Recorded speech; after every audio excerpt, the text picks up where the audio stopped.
Mais uma vez, bom dia e sábado abençoado na sua vida, querido irmão, querida irmã, querido membro da Igreja do NASP São Paulo. Nós sonhávamos que o ano de 2021 pudesse ser diferente. Fala-se muito aí no telejornalismo, nas rádios, do novo normal. Queridos, não existe novo normal aos olhos de Deus. O normal para Deus é um mundo sem pecado. O normal para Deus é onde não existe dor e sofrimento, nem luto, nem morte, nem pranto, nem cemitério. Isso é o normal para Deus. Nós só vamos viver a vida planejada dentro do normal divino quando nós estivermos do outro lado do rio da vida, dessa vida que estamos atravessando. No nosso grupo da nossa turma da formatura de 1991, foi aberto um grupo no WhatsApp. E nós oramos muito tempo por um colega chamado Nilson Pereira, pastor Nilcinho, um querido colega de quarto. Deus o abençoou, não que Deus não abençoa quem não foi curado, mas ele foi curado e está tratando as consequências da Covid, está em licença ministerial por 6 meses. Nilcinho, Deus te abençoe, que você se recupere para voltar logo ao seu trabalho aí no norte do Brasil. Estamos orando pelo pastor Josué Martins, que está tratando a Covid no norte do Brasil também, e o pastor Leonino, que é o presidente da União Norte. Então eu queria mencionar esses colegas. E nós temos um colega aqui da nossa associação, que é o departamental jovem, pastor Robson Góes. Está com Covid, infelizmente, né, pastor Robson? Ele está nos assistindo, foi nosso pastor associado aqui. E agora que Deus te abençoe, você, a Karina, as crianças, e que você se recupere, pastor Robson Góes, para voltar ao seu ministério, que você começou tão bem, que Deus te dê saúde e força. Vamos orar pelo pastor Robson Góes. Vamos orar também pelo pastor Aurelino, presidente da Associação Paulista Sudoeste, e a sua esposa, a professora Elane, que estão no Hospital Adventista. E de uma forma muito especial, o pastor Marcos Tosta, o evangelista da mesma associação. Ele está pronado e o caso dele requer muita atenção e, sobretudo, o milagre de Deus. E nessa manhã nós vamos orar, além de mencionar esses nomes aqui, representando os diversos nomes, são milhares de pessoas. Nós vamos orar pelos enlutados. Essa semana um outro querido amigo, o pastor João Ricardo Alama, perdeu a sua mãe, Irene. A irmã Irene morreu em Jesus, deixou seu esposo, o irmão João Vicente. Alama, Deus abençoe você, seu irmão e a sua família também. Vamos orar pelos enfermos, pelos enlutados. Mas também eu quero me alegrar no Senhor nessa manhã. Uma das grandes alegrias que a Igreja do NASP São Paulo tem tido é o contato de diversas pessoas que estão voltando para a igreja. Esta semana recebi contato de um ex-pastor e também de um membro que estava 25 anos afastado da igreja no estado do Rio de Janeiro. E através de um sermão que ele ouviu, o Espírito Santo o colocou na presença de Deus e ele voltou para a igreja. São muitos casos, louvado em tudo seja o nome de Deus. Antes de abrir a palavra, eu quero orar em gratidão, louvor e adoração a Deus, em clamor também por essas pessoas que mencionamos e por você que passa em sua mente algum querido, em seu coração, ou se você está sofrendo luto, confie na misericórdia, na justiça e no amor de Deus. E que Deus guarde você na fé, na esperança e na certeza. Porque a única coisa estável que esse mundo conhece é a fé bíblica. A fé que permanece para sempre. Vamos orar. Nosso Deus e nosso Pai, chegamos a Ti nesta manhã. Um colégio vazio, uma igreja vazia. Mas o nosso coração, ó Deus, carente e necessitado da presença do Espírito Santo do Senhor. Aonde estiver o Teu rebanho da Igreja do NASP São Paulo, em sua casa, talvez na casa de alguma amiga, algum familiar, talvez no interior, talvez na praia, ó Deus, não importa, onde estiver um membro desta igreja, que ali esteja a mão de Deus, a bênção de Deus, a presença de Deus. Eu oro, Senhor, por todos os enfermos, aqueles que aqui mencionamos. E eu menciono aqui apenas o nome do pastor Marcos Tosta.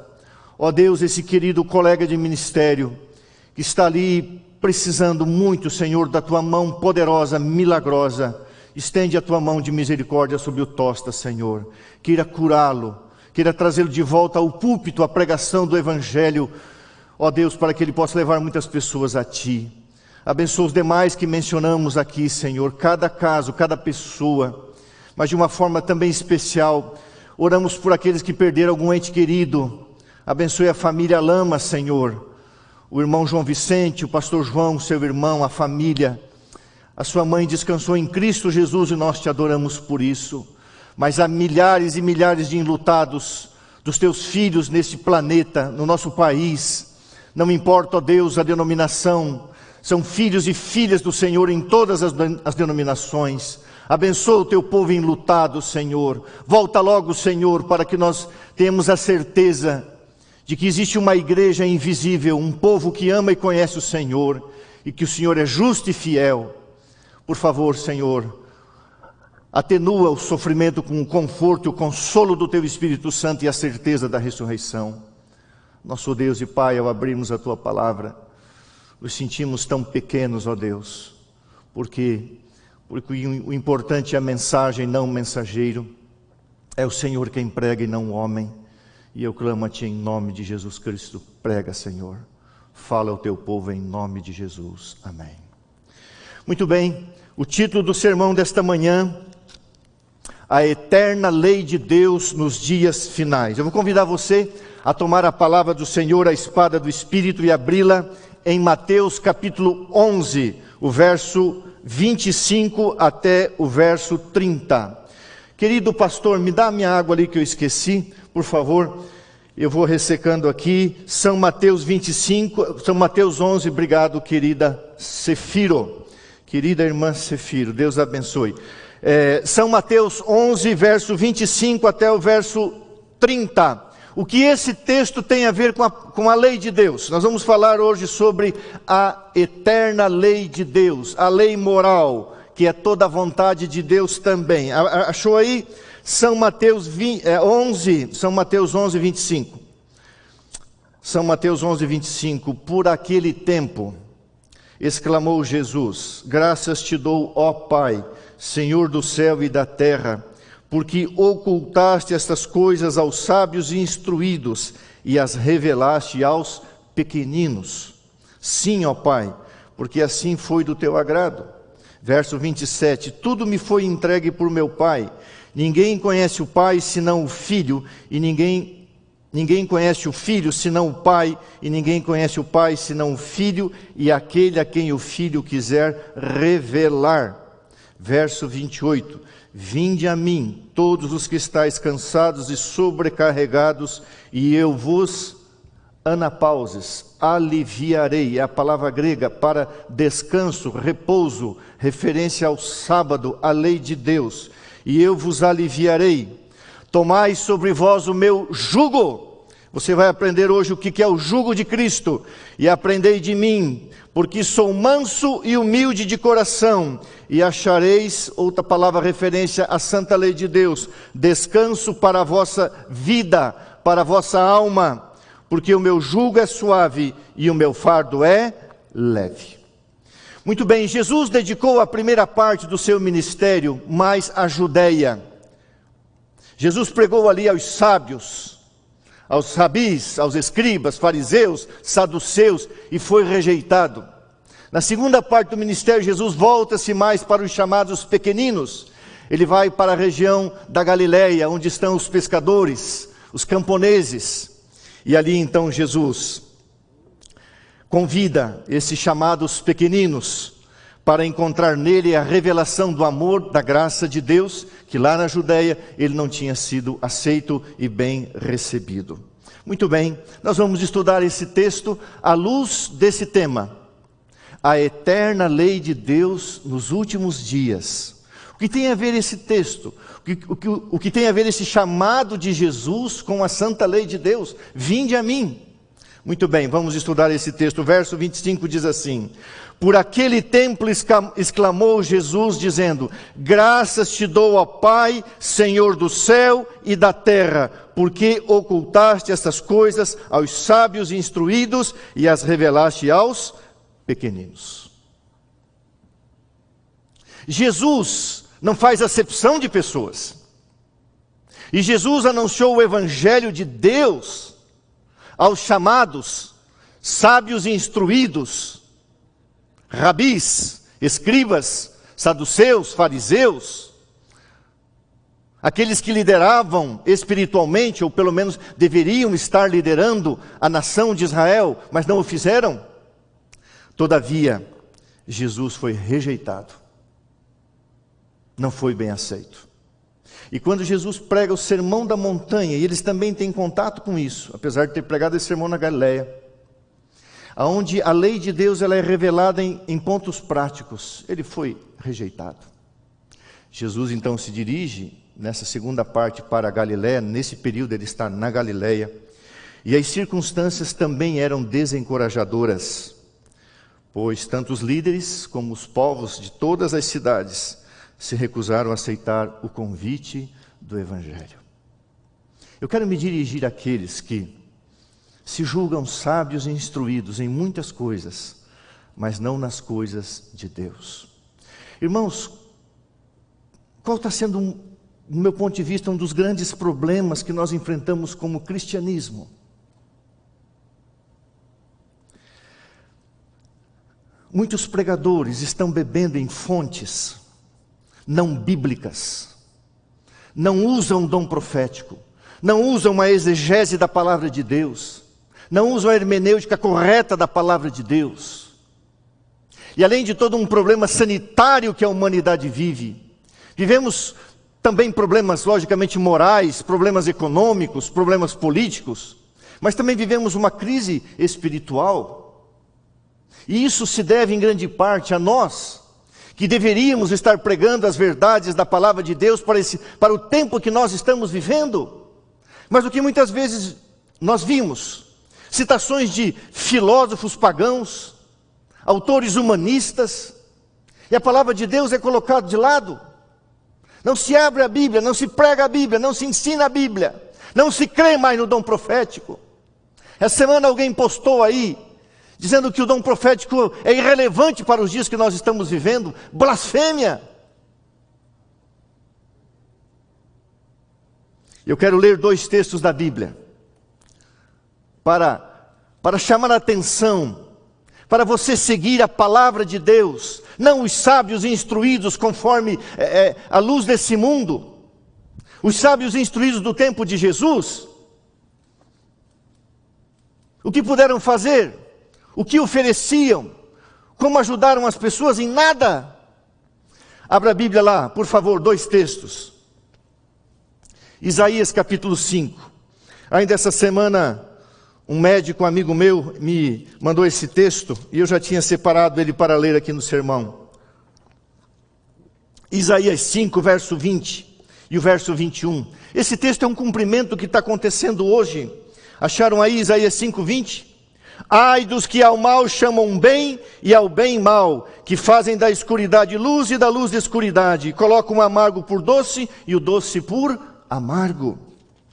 Verso 21, ai dos que são sábios aos seus próprios olhos e prudentes em seu próprio conceito.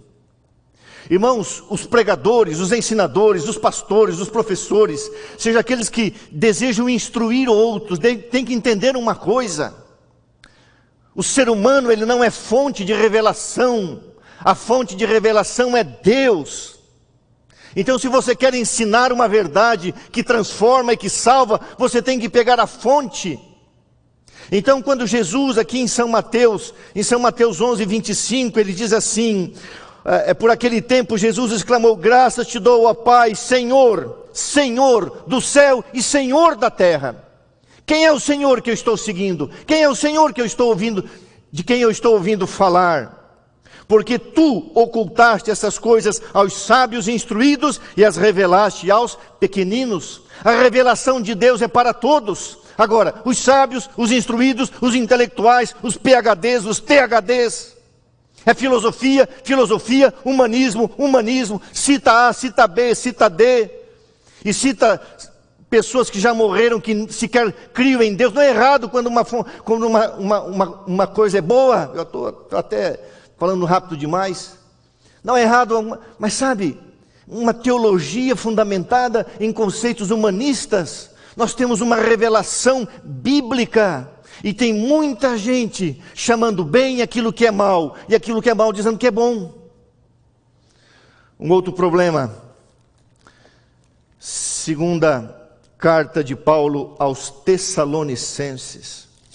Irmãos, se já não bastasse todo esse problema sanitário que nós vivemos, todas as dificuldades que essa endemia, ok? Covid-19 passou, 2019, que veio para 2020, né? Que avançou 2020. Nós estamos em 2021. Na verdade, nós estamos vivendo uma doença endêmica, contínua. Só Deus sabe quantos anos isso vai permanecer no planeta Terra. Se é uma dose, 2 doses. Não existe um médico, não existe uma autoridade que possa dizer exatamente como esse vírus se comporta. Esse vírus tem uma digital, ele tem um CPF, ele tem uma identidade particular em cada corpo. Alguns sofrem mais, outros sofrem menos, como eu e a minha esposa. Não sabemos, logicamente tem questões de saúde, mas pessoas saudáveis e novas têm morrido assim, como essa semana aconteceu com uma jovem. Mas irmãos, além de enfrentarmos tudo isso, abra a Bíblia em 2ª carta de Paulo a Timóteo, capítulo 3, do verso 1 até o verso 5. Isso aqui é uma profecia que está se cumprindo diante dos nossos olhos, porque o mundo está ficando cada vez pior. Não é apenas por causa disso, irmãos. O problema é o coração humano. É o egoísmo humano, é retratado aqui nas palavras do apóstolo Paulo há cerca de 2000 anos. E você vê aí homens que deveriam estar usando em todos os setores. Irmãos, tem uma pessoa que me mandou um telegrama, achando que eu tenho particularidade política. Eu não tenho. O meu candidato se chama Jesus Cristo, eu voto em Jesus Cristo. Eu voto em Jesus Cristo e sou devoto de Jesus Cristo. Eu não acredito no humano. O problema não é, a solução não virá por governo A, B, C. Eu não sou de A, nem de B, nem de C. Eu sou de Jesus. Eu creio na volta de Jesus, a única solução. E o problema não é um acerto político, um ser humano que vai entrar, que vai deixar de entrar, não, isso não importa. Enquanto Jesus não voltar, esse mundo vai piorar, por causa do ser humano, pecador, egoísta. E aqueles que fazem uso político do que está acontecendo, vão prestar conta diante de Deus. Eu não tenho preferência política e Deus sabe disso. Maldito o homem que confia no homem, faz do braço da carne a sua força e o seu poder. Eu vou me iludir com A, com B, com um país daqui, país dali. Eu não tenho ilusão. Eu tenho um sonho. E o meu sonho é um reino de um rei justo e fiel. Enquanto este rei não tiver um governo plenipotenciário nesse mundo e governar este mundo, esse mundo irá de mal a pior. Por quê? Por causa disso aqui, ó, 2 Timóteo 3, sabe, porém isto, nos últimos dias sobrevirão tempos difíceis. Por quê? Porque vai ter pandemia? Não. Porque vai ter problema na economia? Não. Porque vai ter desemprego? Não. Não. Olha o que o apóstolo Paulo diz: pois os homens serão egoístas, avarentos, jactanciosos, arrogantes, blasfemadores, desobedientes aos pais, ingratos, irreverentes, desafeiçoados, sem afeição, implacáveis, caluniadores, sem domínio de si, inimigos do bem, cruéis, traidores, atrevidos, enfatuados, cheios de si. Mais amigos dos prazeres que amigos de Deus, tendo forma de piedade, negando-lhe entretanto o poder, foge também desse. Quantos adjetivos negativos! Esse é o problema do ser humano. Esse é o problema dos sábios e instruídos, daqueles que acham que sabem todas as coisas, quando deveriam se voltar para a fonte, para a palavra de Deus. Volta a Bíblia lá para São Mateus 11, 25, por favor. Então Jesus, ele está dizendo: existe um Senhor no céu e um Senhor na terra. E Deus revelou, mas eles não quiseram. Então foi oculto aos seus olhos. E Deus então revelou aos pequeninos, sim ao Pai, porque assim foi do teu agrado. Interessante a expressão aqui. Jesus faz um contraste entre os sábios, os instruídos.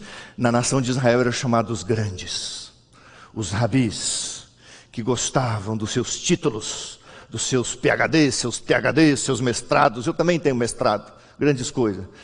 Se não tiver Jesus e a revelação, você pode ter o título que você tiver. Não tem valor nenhum diante de Deus. O Evangelho foi dado para fins práticos. Então os sábios, os instruídos, não tinham apreciação de Deus, mas os pequeninos. Quem eram os pequeninos? Interessante essa expressão, os pequeninos no grego, népios ou népios, significa criança, infantil, simples, inato.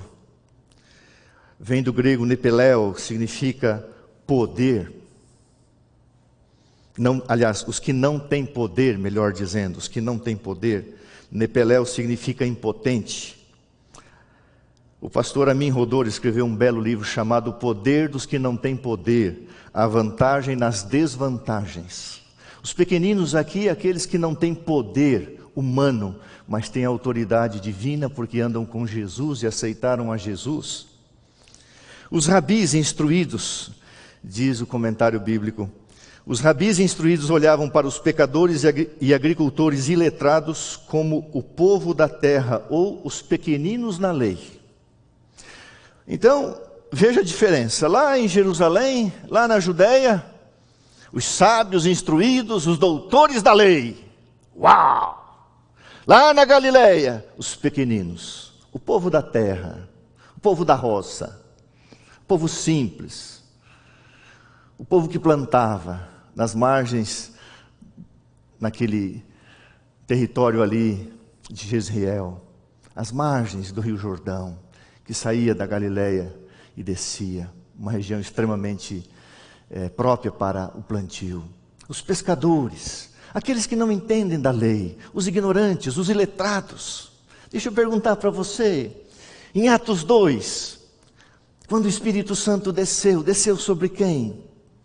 O que as pessoas disseram? Quem são estes homens? Só podem estar bêbados? Eles são incautos? Eles são ignorantes? Eles são iletrados? Eles são da Galileia? Eles não falam tão bem quanto nós? Eles não conhecem a lei tão bem quanto nós? Sobre quem desceu o Espírito Santo? Os grandes ou os pequenos? Os sábios instruídos ou os iletrados? Quem se tornou o apóstolo Pedro, um pescador nas mãos de Jesus? Quem se tornou João, um outro pescador nas mãos de Jesus? Logicamente, Deus usou Paulo, um sábio, um instruído, um doutor da lei, mas que se humilhou profundamente e se chamava o menor dos apóstolos. Deus não faz acepção de pessoas. Deus pode usar a cultura, lógico. Deus ama a cultura. Deus pode usar o letrado, o estudado, mas se ele for humilde o suficiente para se apegar à revelação e não falar coisas da sua própria mente ou beber em fontes que não tem nada a ver com o momento em que nós estamos vivendo especialmente. Os rabis olhavam então lá para a Galileia e diziam, lá estão os iletrados, os pequeninos, os nepeleus, os incautos, mas aqueles que aceitaram Jesus. Diz para mim, quem virou de cabeça um império romano espiritualmente falando, quem abalou um sistema praticamente mundial daquela época em termos religiosos, se não foram homens e mulheres cheios do Espírito Santo, que falavam daquilo que tinham visto e ouvido, e não de Platão, não de Sócrates, não de fontes humanistas daquela época, mas exaltavam Jesus Cristo e a sua ressurreição. Verso 27 diz assim, tudo me foi entregue por meu Pai, ninguém conhece o Pai senão o Filho, ninguém conhece o Filho senão o Pai, e ninguém conhece o Pai senão o Filho, e aquele a quem o Filho quiser revelar. Uma das coisas que a gente estuda em teologia é inspiração e revelação. Há um termo teológico interessante que diz assim, Deus é incognoscível. Significa que Deus não pode ser conhecido, mas Deus se dá a conhecer. Deus se revela, e Deus se revela através da Bíblia, através do Espírito Santo na Bíblia e através do dom profético também. Mas a plena revelação de Deus é Jesus Cristo. Como Deus é, como Jesus foi aqui na terra. Como Deus pensa, como Jesus foi aqui na terra. Há um pensamento de Ellen White no Desejado que diz assim: Jesus é o pensamento audível de Deus. Era a voz de Deus, não apenas o porta-voz, mas a própria voz de Deus, porque Ele é Deus, sempre foi Deus e sempre será. Como Deus trata as pessoas, como Jesus tratou. O que Deus pensa na humanidade, como Jesus cuidou, revelou, perdoou, salvou, instruiu. Agora, queridos, vamos ser bem sinceros. Depois eu vou mostrar uma citação. Estude os evangelhos e você vai ver o amor, a misericórdia, a compaixão, os milagres de Jesus. Mas também você vai encontrar um Jesus irado no templo pelo menos 2 vezes, levantando a sua mão e expulsando ali aqueles vendilhões que faziam da casa de Deus um comércio, dizendo: não façam da casa de meu pai um comércio. A ira santa de Deus com as coisas sagradas, porque Ele considerava ainda o templo como a morada de Deus, a casa de Deus, até que o véu foi rasgado. Exatamente na hora em que o Cordeiro foi morto, Jesus morreu na cruz, às 3 da tarde. Ah, queridos irmãos, a plena revelação de Deus é Jesus. Sabe, muitas pessoas falam em 3 dispensações. Antigo Testamento, a dispensação do Pai. Os Evangelhos, a dispensação do Filho. E depois dos Evangelhos em Atos em diante, a dispensação do Espírito. Não existe isso. Só existem 2 dispensações na Bíblia. O Antigo Testamento e os Evangelhos é a dispensação de Cristo. E depois vem a dispensação do Espírito Santo. Ellen White diz: o tempo em que nós vivemos, para aqueles que buscam, é a dispensação do Espírito Santo. Portanto, quando você começa a ler Gênesis 3 em diante, toda vez que aparecer Deus, o Senhor dos Exércitos, seja o nome que é dado a Deus no Antigo Testamento, essa pessoa quem é? Jesus Cristo, o Filho. Deus, o Pai, nunca entrou em contato com a raça humana após a entrada do pecado. Vou ler uma citação. Patriarcas e Profetas diz assim: desde a queda do homem, toda a comunicação entre o céu e a terra e a raça caída tem sido por meio de Jesus Cristo. Só existe 2 dispensações, ou 2 períodos do trabalho da divindade aqui na terra. O primeiro período, Jesus Cristo, até a sua ressurreição e ascensão. Quando Ele é entronizado, Ele envia o seu pontífice, o seu representante. O último elo entre o homem e Deus é o Espírito Santo. Então nós estamos vivendo na dispensação do Espírito Santo. Não existe 3 dispensações. Existem 2 dispensações. 2 períodos em que a divindade atuou na terra. Através de Deus o Filho no Antigo Testamento. Deus o Filho nos Evangelhos. Deus o Filho encarnado. Como preguei sábado passado. Nasceu, viveu, morreu, foi sepultado, ressuscitou, ascendeu ao céu. Voltará em glória e majestade, enquanto isso intercede por você. Depois que Ele foi entronizado, temos a dispensação do Espírito Santo. Portanto, estamos vivendo esse período. Ah, irmãos queridos, o quanto nós precisamos buscar esse elo. Testemunho para Ministros, página 511, diz assim: a dispensação em que vivemos deve ser para os que pedem a dispensação do Espírito Santo. O último elo entre o céu e a terra é o Espírito Santo, que é o sucessor de Cristo na terra e o seu representante. Interessante, né? O ser humano rouba os títulos do Espírito Santo. Pontífice, a ponte entre Deus e o homem não é um homem. A ponte entre Deus e o homem é o Espírito Santo. O representante de Deus na terra não é um ser humano. O representante de Deus na terra é Deus, o Espírito Santo. Deus não se faz representar por homens no que diz respeito à intercessão, ao perdão. As coisas que pertencem à divindade não tem nada a ver com a humanidade. Eu não sei como alguns seres humanos um dia vão prestar conta para Deus. Quando você lê e estuda que o ser humano oferece perdão divino no lugar de Deus e se coloca como intercessor, pontífice. Um outro nome erroneamente usado, muitas vezes para títulos pastorais, é reverendo. Irmãos, o único que merece reverência é Deus. Eu não sou reverendo. Eu sou humilde, simplesmente um pastor. um servo de Deus, um escravo de Jesus, um soldado, o único que merece reverência é Jesus Cristo. Então jamais deveríamos chamar o homem de reverendo. Eu tinha um irmão no passado que brincava comigo, reverendo. Um dia, a terceira ou quarta vez, eu chamei ele e falei: irmão querido, com todo o amor, eu sei que você me chama com carinho, não me chama de reverendo. Eu não mereço reverência. Quem merece reverência é Jesus. Me chame simplesmente de pastor. E agora vem o convite, verso 28. Vinde a mim todos os que estáis cansados e sobrecarregados, e eu vos aliviarei. Os sábios no tempo de Cristo, com suas meticulosas transformações da lei de Deus, sobrecarregavam as pessoas. Aquilo não aliviava o fardo. Mas também tinha os seres humanos, pecadores, prostitutas, publicanos, ladrões, também não estavam satisfeitos. Porque nada satisfaz a alma da pessoa a não ser Jesus. Então Jesus: venham a mim todos, todos. Se você é um instruído, se você é um sábio, se você é um iletrado, se você é um pequenino, ou se você se acha grande, aí você que precisa vir mesmo, venham a mim. Venham a mim é o convite de Deus. Os sábios do tempo de Cristo, com sua meticulosa atenção às formas religiosas, sentiam a falta de alguma coisa que os ritos de penitência nunca podiam satisfazer. Essa foi a experiência de Lutero. Os publicanos e pecadores podiam pretender estar satisfeitos com o sensual e o terreno, mas tinham no coração a desconfiança e o medo. Todos se achavam vergados sob o peso de fardos que só Jesus pode remover. Ah, queridos irmãos, vivemos um período de incertezas, mas também de certezas. Para mim, uma trombeta forte está sendo tocada neste planeta. Parece que o ser humano não abriu.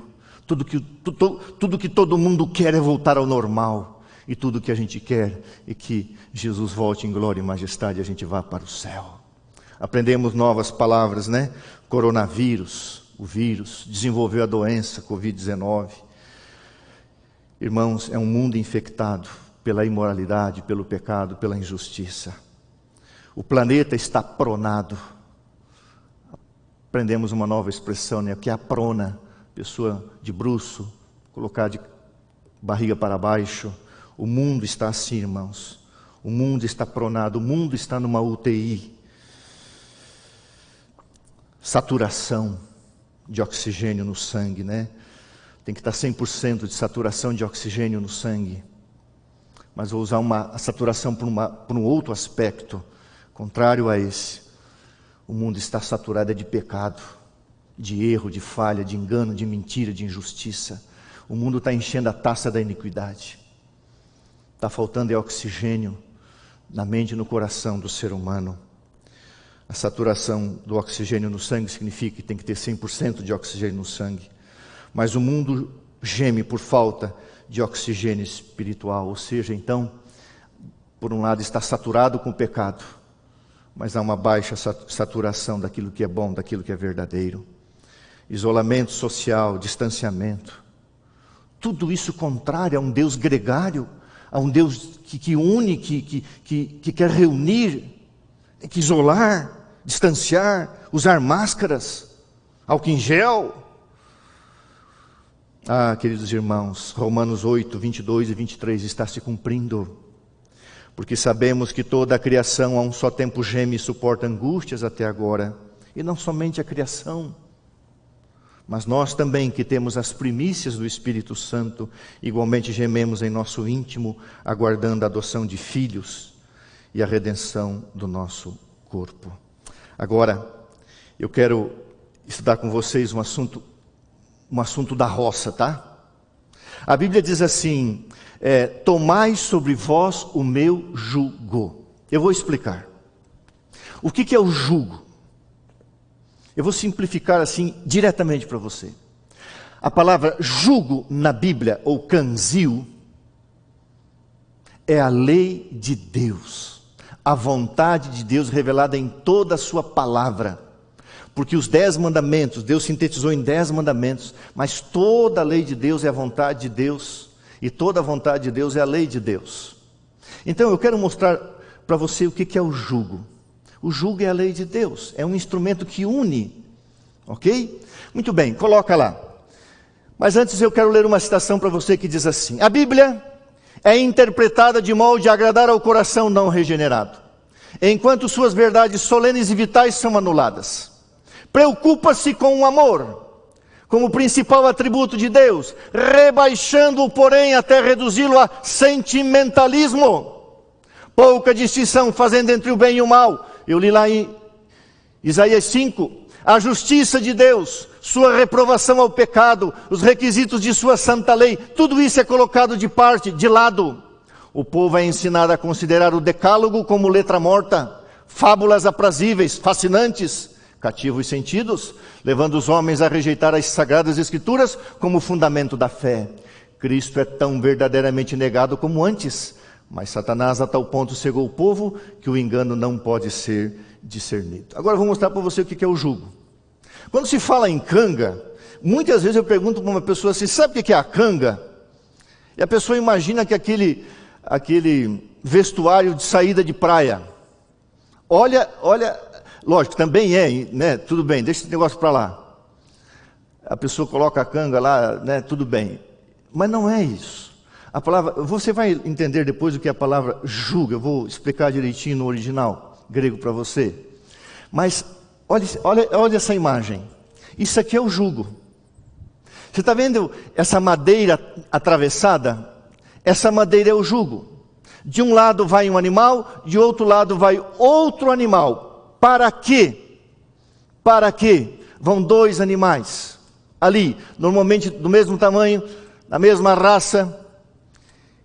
Esse instrumento, o jugo, ele é usado para unir os animais, para aliviar o fardo, para mantê-los juntos. Guarda essa expressão. O jugo é para jungir, para unir, para parelhar.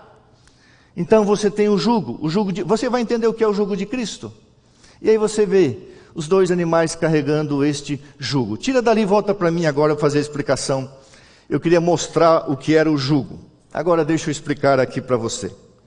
A palavra no original, zeugos ou zigos, como você queira falar, significa jungir, parelhar, juntar, amarrar, unir. Olha o que diz o Desejado de Todas as Nações. O jugo que liga a Deus é a sua própria lei, revelada no Éden, proclamada no Sinai, e no novo concerto, escrito no coração, é o que liga o homem à vontade de Deus, que é perfeita, boa, agradável, justa e verdadeira. No Salmo 40, na parte messiânica, no verso 8 diz assim: agrada-me fazer a tua vontade, ó Deus meu, a tua lei está dentro do meu coração. Irmão querido, guarda uma coisa aí na sua vida. Vontade de Deus e lei de Deus é a mesma coisa. Então o que Deus fez?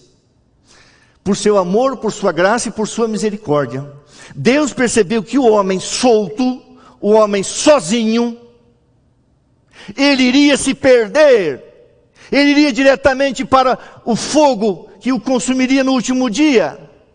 Então Deus revela o seu instrumento, a sua vontade perfeita, boa, agradável, resumida na sua lei moral. Mas toda a Bíblia é a lei de Deus. Por quê? Porque através da lei de Deus, Deus mantém o homem unido a si. E Jesus, pregando para os pequeninos da roça, lá da lavoura, os camponeses, falou assim: a minha lei é um jugo. Porque eles usavam um jugo sobre os burrinhos, sobre os bois. Praticamente em Israel não havia cavalos. Então o jugo, a canga, o canzil colocado sobre os animais, Jesus falou: tomai sobre vós a minha canga, o meu canzil, aquela barra. De um lado está Jesus, de um lado está você. Então Jesus pega um instrumento para dizer: eu me uno a você através da minha vontade, porque a tua vontade natural, carnal, humana, ela é errática, ela é pecaminosa, ela é torta, ela vai te levar para o abismo. Então Deus une a sua vontade, a nossa vontade, através da sua revelação. E a sua revelação maior está no decálogo, os 10 mandamentos. Então, quando Jesus, na sequência, diz assim, ó: vinde a mim todos vós que estáis cansados e sobrecarregados, e eu vos aliviarei. A palavra aliviarei, anapausis, interessante. A Septuaginta, o que é a Septuaginta? A Septuaginta é a tradução grega do Antigo Testamento hebraico e aramaico. A Septuaginta, que é a tradução do Antigo Testamento para o grego, usa essa palavra como descanso do sábado. A palavra aliviarei, anapausis, significa interromper, descansar, recriar. É a palavra usada para o descanso do sábado. E Armoite diz: aquele que trilha o caminho dos mandamentos de Deus, anda em companhia de Cristo e em seu amor encontra a paz do coração. Vou ler de novo.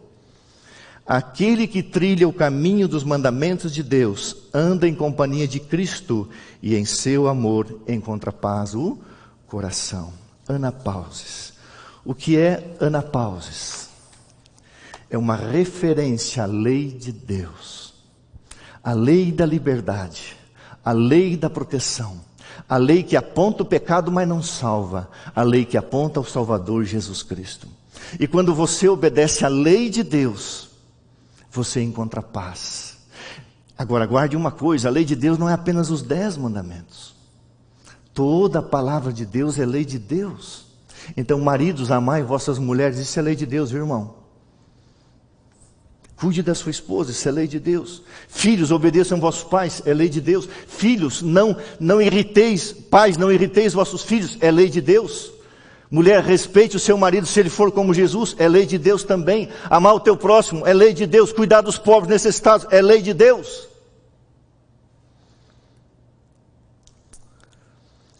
Interessante, irmãos. Armoite diz, mais uma citação, ela diz assim: os que se apegam à palavra de Cristo, entregam a alma à sua guarda e a vida a seu dispor, encontrarão paz e sossego. Coisa alguma no mundo os pode entristecer quando Jesus os alega com a sua presença, na perfeita conformidade a descanso perfeito. Quando se coloca uma canga, um jugo sobre 2 animais, aquele instrumento é uma bênção para os animais. Eles dividem a carga, eles unem as forças e aliviam o fardo que está atrás. Irmãos, a lei de Deus é uma bênção para o ser humano. É uma lei de proteção, é chamada lei de amor, uma lei de liberdade. Ah, se nós como seres humanos entendêssemos isso. É uma expressão do próprio caráter, da vontade de Deus. E por que Deus deu a sua revelação? Para nos unir a Ele, para nos manter em harmonia com Ele, para a gente andar junto com Ele. Então Deus junge, Deus parelha, Deus une, Deus submete a vontade do homem à sua vontade. Porque a minha vontade, humana, natural, ela é caída, ela é torta, ela é errática, ela é pecaminosa. Mas quando eu me submeto ao jugo de Cristo, então Jesus de um lado, ao meu lado, e eu do outro lado, embaixo da lei de Deus, da vontade de Deus, Jesus vai me levar para onde? Para onde Jesus vai me levar?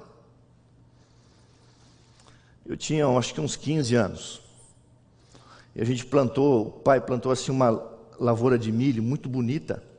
O milho estava mais ou menos da altura das orquídeas, mas nascia muita erva daninha que atrapalhava o desenvolvimento das raízes, o aprofundamento no solo, e a gente tinha que então capinar o milho, mas era muito milho. Então nós tínhamos um instrumento de ferro, bem assim, pensa numa coisa do século XVIII, XIX, a gente chamava de carpideira, ou capinadeira, chamava de carpideira.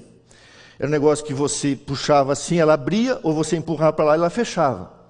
E a gente colocava sempre um cavalo na frente, e um irmão ia com o cavalo, com freio na sua boca, conduzindo o cavalo, e outro irmão ia atrás com a carpideira. E a gente às vezes ia revezando, um puxando o cavalo, porque se deixasse o cavalo sozinho, o cavalo não ia no trilho. O cavalo passava por cima do milho e a carpideira ia por cima do milho. No pescoço do cavalo vai um instrumento de couro, e esse instrumento alivia o peso para o cavalo. Ele puxa com o peito, porque o cavalo tem força no peito. O cavalo tem a tração dianteira também. A força dele está no peito. Então você coloca aqui um instrumento. E eu lembro que eu estava atrás, na carpideira, e aqui era assim mais ou menos uns 300 metros, o carreiro de milho. E cuidando para não estragar o pé de milho, não passar a carpideira na raiz do milho. E o meu irmão puxando o cavalo.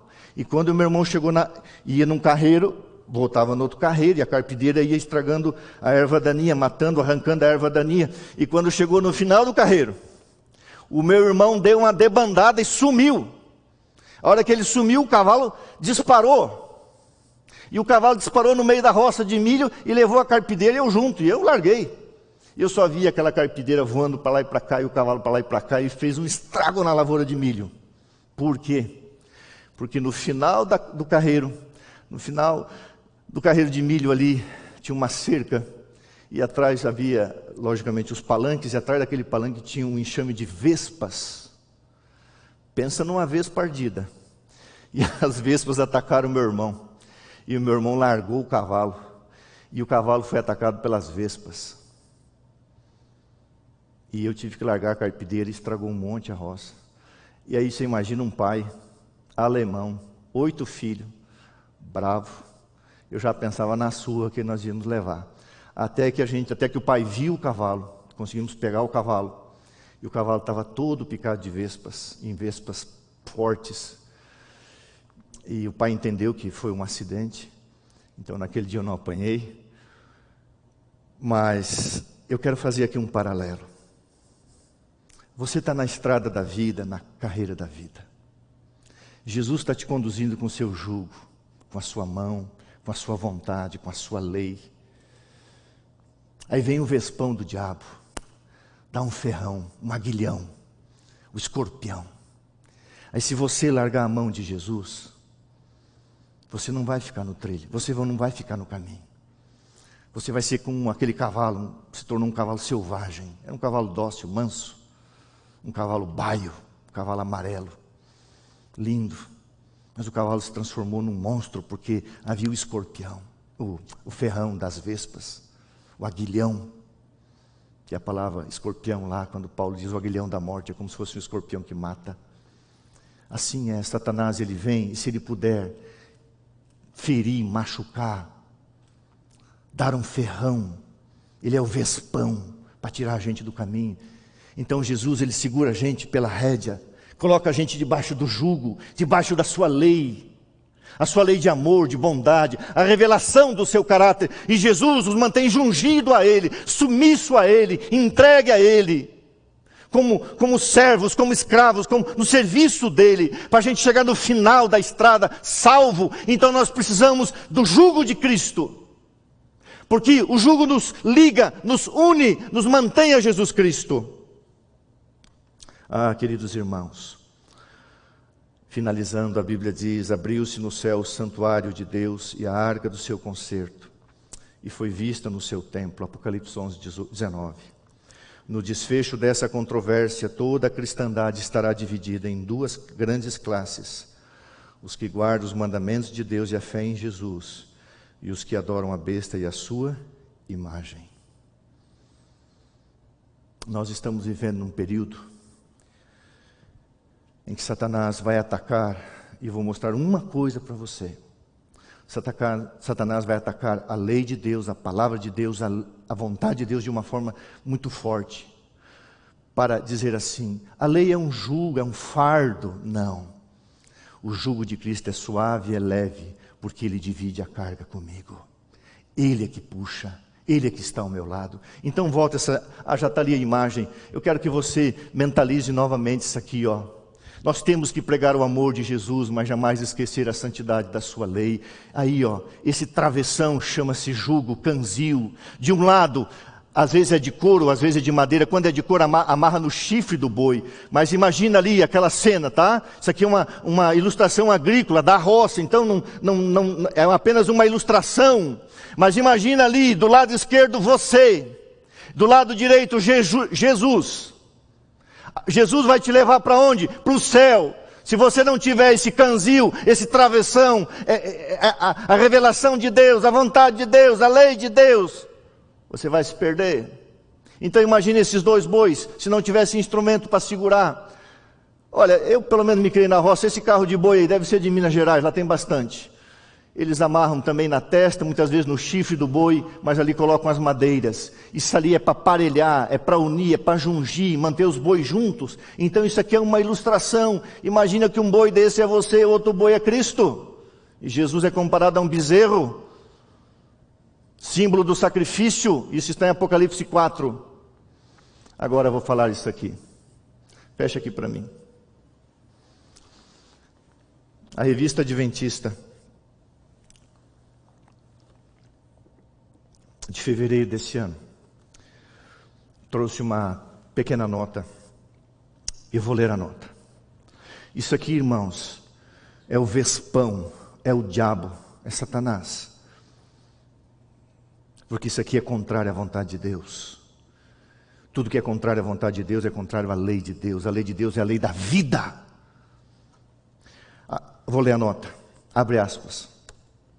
A interrupção voluntária da gravidez até a 14ª semana de gestação, agora garantida por lei no país vizinho, na Argentina, é motivo de preocupação para hospitais e clínicas adventistas no país. No fim de dezembro, a Clínica Adventista Belgrano e o Sanatório Adventista Del Plata divulgaram uma nota, então isso aqui é público, na qual reafirmam o valor da vida pré-natal. Embora reconheça que a liberdade individual seja um direito de todo cidadão, o documento pede que o Estado garanta aos profissionais de saúde e às instituições da igreja o direito à objeção de consciência. Isso aqui é um ferrão do Vespão Satanás. Meu corpo, minhas regras. Mentira, o nosso corpo pertence a Deus, é templo do Espírito Santo. Eu não vou entrar em detalhes técnicos e médicos, que não é a minha área, apesar de ter lido bastante sobre vida, concepção do nascituro essa semana. Mas em algum momento eu deveria chamar um médico para falar sobre isso. O que é a vida e quando ela começa aos olhos de Deus na Bíblia. Há vários artigos de teólogos sérios, como o pastor Isaac Malheiros. Reação Adventista, olhe nesse site. Reação Adventista, procure artigos lá sobre aborto. Agora, veja. Uma frase de Ronald Reagan, ex-presidente americano. Todos os que são a favor do aborto já nasceram. Eu amei essa frase. Eu queria que um feto tivesse a capacidade de falar.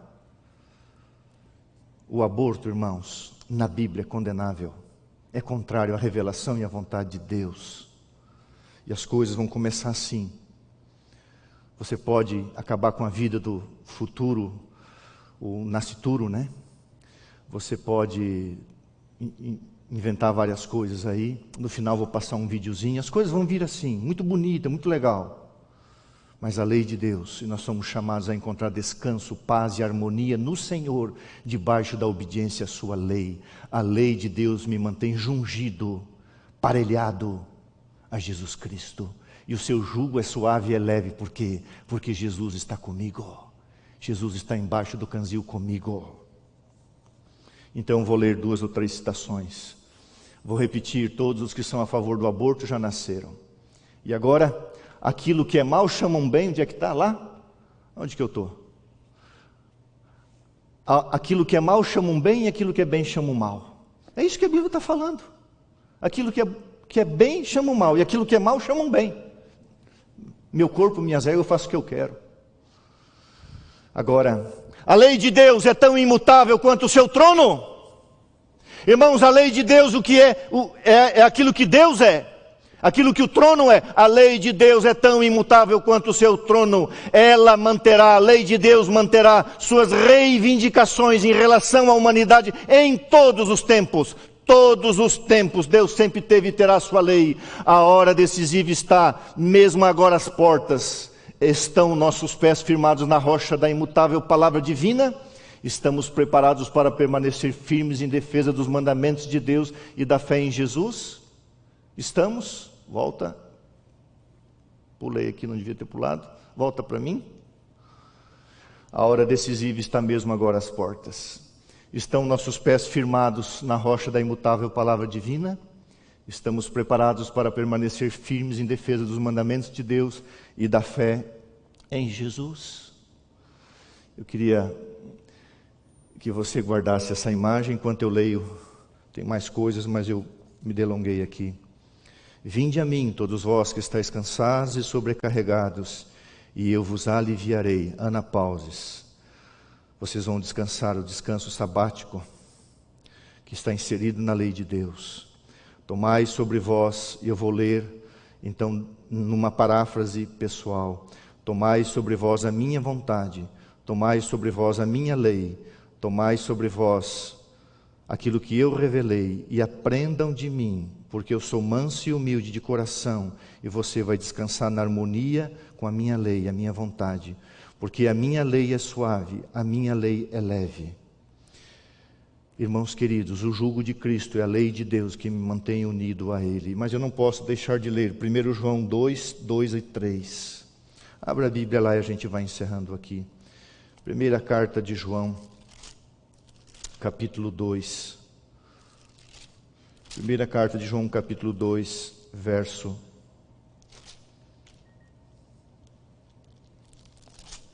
Primeira carta de João, capítulo 2, verso 2 em diante. Jesus é a propiciação pelos nossos pecados, e não somente pelos nossos próprios, mas ainda pelos do mundo inteiro. Ora, sabemos que o temos conhecido por isso, se guardamos os seus mandamentos. Aquele que diz, eu o conheço e não guarda os seus mandamentos, é mentiroso, e nele não está a verdade. Aquele, entretanto, que guarda a sua palavra, nele verdadeiramente tem sido aperfeiçoado o amor de Deus. Nisto sabemos que estamos nele, no jugo, jungidos a Cristo, quando aquele que diz que permanece nele, na canga com ele, no canzil com ele, no jugo dele, deve também andar, assim como ele andou, debaixo dos mandamentos do seu Pai. E Satanás fará de tudo para que isso não aconteça. O propósito do diabo sempre foi separar criatura e criador. Irmãos, guarda isso. O propósito de Satanás sempre foi separar criatura e criador. E a vontade de Deus, Deus me junge à sua vontade, Deus me submete à sua vontade, porque a sua vontade é me salvar, cuidar de mim, me proteger, um Deus cheio de amor, de graça e misericórdia. O que me une a Deus é a sua revelação em Cristo, e Cristo é a exemplificação da lei encarnada. Como já falei tanto aqui, a lei do amor, a lei da liberdade. E eu quero terminar contando uma experiência. Uma história que eu li há muitos anos, que aconteceu numa igreja americana chamada o Tabernáculo do Deus Todo-Poderoso. A história diz que o pastor estava... Por que eu vou contar essa história? Para mostrar o interesse de Deus, o favor de Deus, o carinho de Deus, a atenção de Deus, de manter o homem assim, de um homem acreditar que Deus é amor, e que a sua vontade revelada através do decálogo, os 10 mandamentos, e exemplificada no caráter de Jesus, e Jesus distribuiu a sua lei ali no Sermão do Monte, ali ali estão os 10 mandamentos de uma forma prática, todos os mandamentos estão ali. E aqui quando Jesus faz o convite, vinde a mim e descansai, está dizendo, vinde a mim e obedecei a minha lei. Anapauses, o sábado, você cessa as coisas e guarda o sábado, o decálogo, o centro da lei de Deus. Então o pastor precisou ficar trabalhando até mais tarde, na igreja, sábado à noite. E ele viu que o tempo estava avançando, as horas estavam avançando, ele resolveu ligar para casa. E ele liga para casa, mas chama, não atende. E a esposa deve estar em algum outro cômodo, ou quem sabe está ocupada, não atendeu. E o pastor continuou trabalhando. Mas ele viu que o tempo avançava, ele ligou, já eram 10 da noite, ele liga para a esposa e diz, querida, estou querendo avisar que eu estou no escritório, estou na igreja, vou chegar bem mais tarde do que o costumeiro. E eu já liguei, por que você não atendeu? E ela disse, não, o telefone não tocou. Não, mas eu disquei, naquele tempo, de discar, eu disquei para casa. Bom, aqui em casa não tocou. Tem esses mistérios, né? E você às vezes perdeu uma coisa que estava na tua mão e de repente você estava aqui. O pastor ficou tranquilo. Bom, daqui a pouco eu chego em casa. Na segunda-feira de manhã, o pastor está no seu escritório, trabalhando. E ele recebe uma ligação. Ao receber a ligação, a pessoa diz: por que o senhor ligou para mim sábado à noite? Daí o pastor disse: olha, me perdoe, eu liguei para minha esposa, eu não liguei para você. Não, o senhor ligou para mim. Não, o senhor não ligou para mim. O pastor disse: não liguei para você, liguei para minha casa.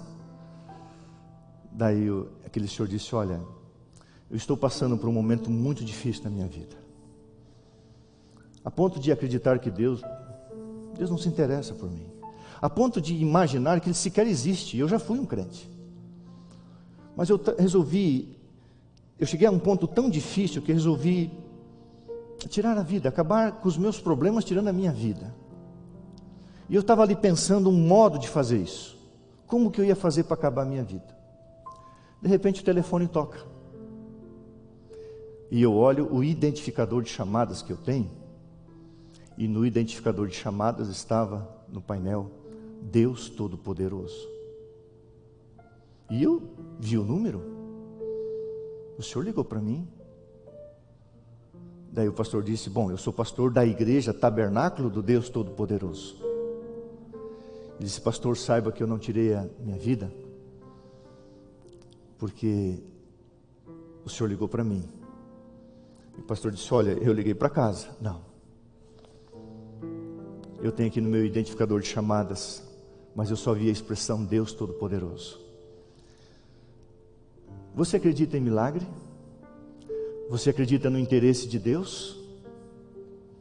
O maior interesse de Deus demonstrado ao ser humano foi a sua revelação geral, a consciência, a natureza, revelação geral, revelação específica, a Bíblia, revelação menor, o dom profético, mas a revelação das revelações, Jesus Cristo. E Jesus foi um pregador da lei de Deus, viveu a lei de Deus, guardou o sábado, ia na igreja do seu tempo adorar, e disse: nem um i, nem um j, nem um tio se eu me tirar da lei até que tudo se cumpra. Ele morreu por causa da lei, a lei o matou, porque a lei exigia a morte do culpado. Anule a lei de Deus, anule o Sinai, anule o Calvário então. Sem lei não há pecado, sem pecado não necessita de sacrifício, sem sacrifício, sem Salvador. O jugo de Cristo, para jungir você, para manter você unido a Ele, é a santa lei. Por que Jesus tinha paz? Porque só Ele guardou a lei perfeitamente. Ele tinha harmonia com Deus, com a vontade de Deus. Então Ele tinha paz. E quando nós vivemos em harmonia com a vontade de Deus, com a lei de Deus, nós estamos debaixo do jugo de Cristo. E o fardo é suave, e o fardo é leve.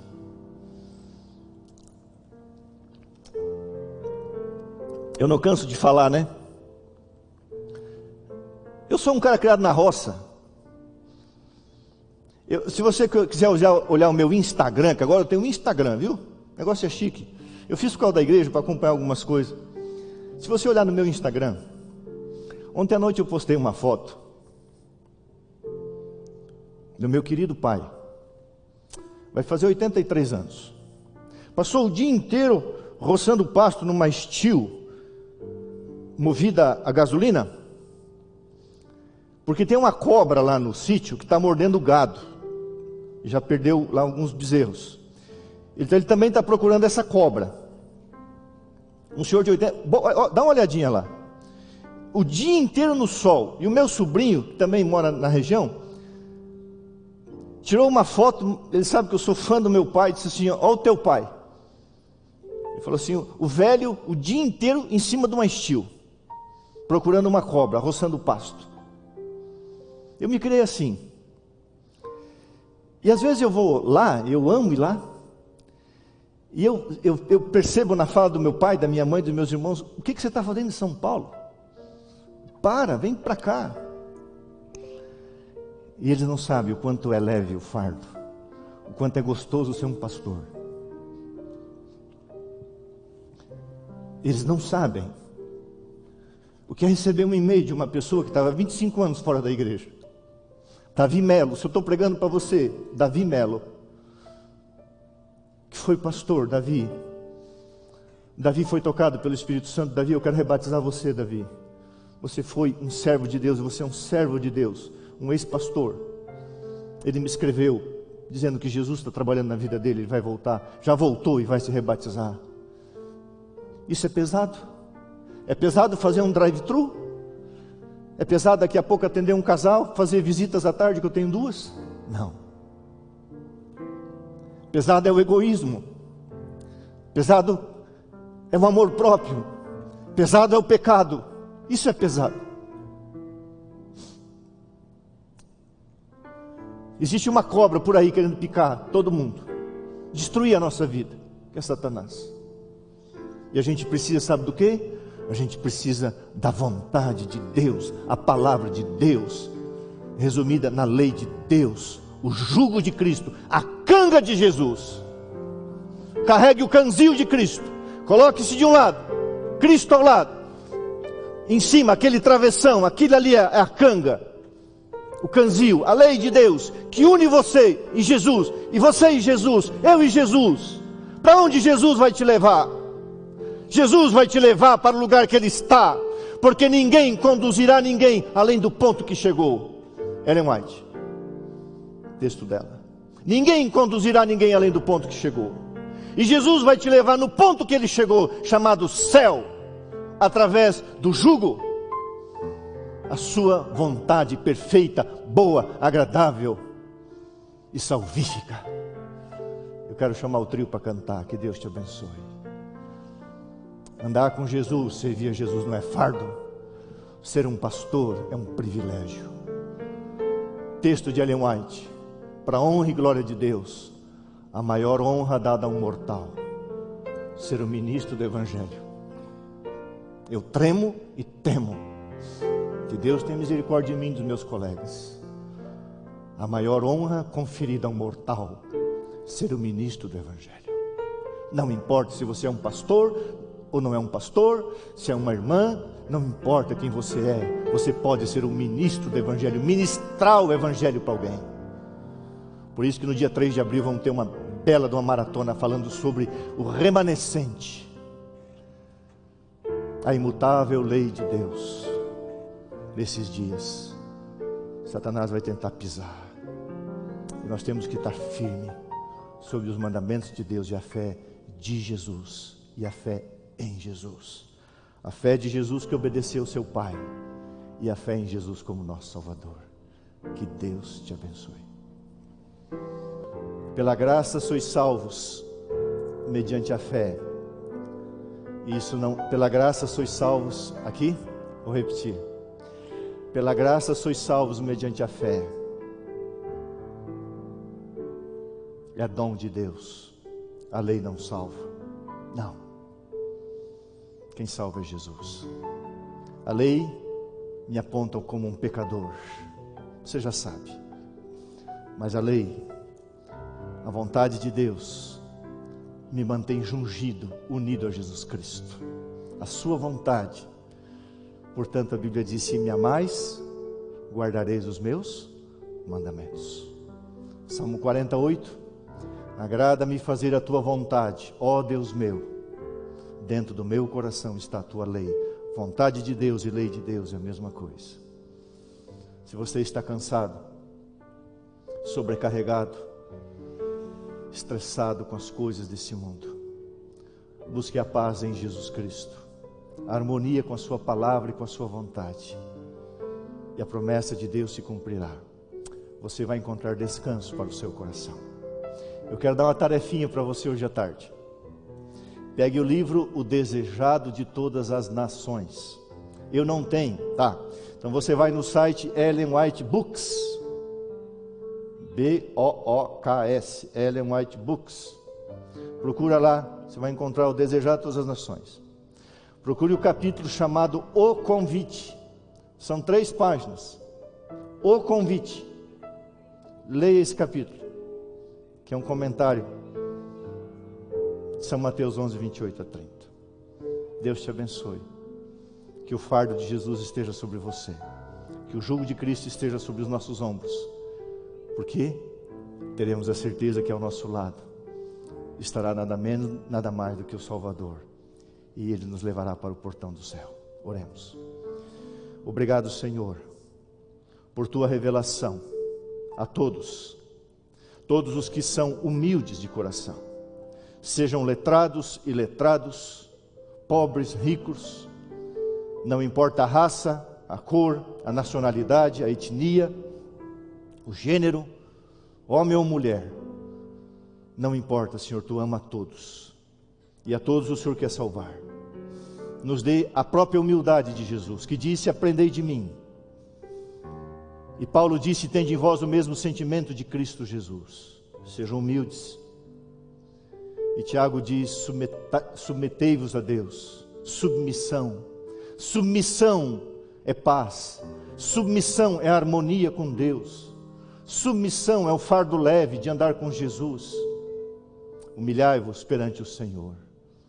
Ó Deus, nos dê essa humildade, nos dê essa humilhação do coração, porque somos tão egoístas, Senhor, tão arrogantes, tão orgulhosos, tão vaidosos, tão cheios do próprio eu. Esvazia-nos, Senhor. Possamos olhar para a Tua palavra como ela é, uma bênção, a revelação, o caminho, a verdade e a vida inserido num texto, vivida por Cristo, exemplificada no seu andar durante 30 anos, 33 anos como homem aqui na terra. Nos ajuda, Senhor, a viver como tal, na perfeita harmonia, perfeita paz, na obediência, a segurança, não por mérito de salvação, mas porque a Tua lei é uma lei de proteção, uma lei de amor e uma lei de liberdade. Salvos pela graça e unidos a Cristo pela revelação, que também veio por Sua graça. Abençoa o Teu povo, especialmente, Senhor, aqueles que estão cansados e sobrecarregados com esta vida, que eles possam se submeter ao jugo de Cristo e, jungidos a Cristo, possam ter a paz que vem do Evangelho, somente do Evangelho, que é Jesus. Nos dê um restante de sábado abençoado na Tua presença, nos ajuda a andar contigo, debaixo do Teu jugo, até o último dia de nossa vida, para contigo entrarmos no paraíso de Deus, em nome de Jesus. Amém.